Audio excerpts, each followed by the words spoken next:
فجر کی قسم اور 10 راتوں کی اور جفت اور طاق کی اور رات کی جب رخصت ہونے لگے، اور بے شک یہ چیزیں عقل مندوں کے نزدیک قسم کھانے کے لائق ہیں، اس بات پر کہ کافروں کو ضرور عذاب ہوگا۔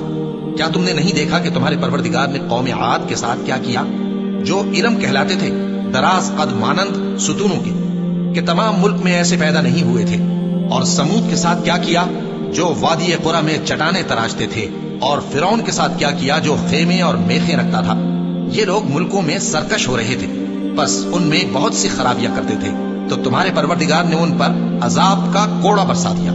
بے شک تمہارا پروردگار طاق میں ہے۔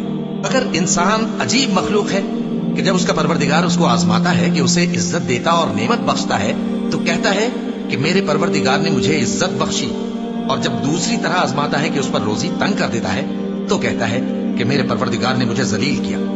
یوں نہیں، بلکہ تم لوگ یتیم کی خاطر نہیں کرتے، اور نہ مسکین کو کھانا کھلانے کی ترغیب دیتے ہو، اور میراث کے مال کو سمیٹ کر کھا جاتے ہو، اور مال کو بہت ہی عزیز رکھتے ہو۔ یوں نہیں، جب زمین کوٹ کوٹ کر برابر کر دی جائے گی اور تمہارا پروردگار جلوہ فرما ہوگا، اور فرشتے قطار در قطار آ جائیں گے، اور دوزخ اس دن سامنے لائی جائے گی، تو انسان اس دن سوچے گا، مگر اب سوچنے سے اسے فائدہ کہاں مل سکے گا؟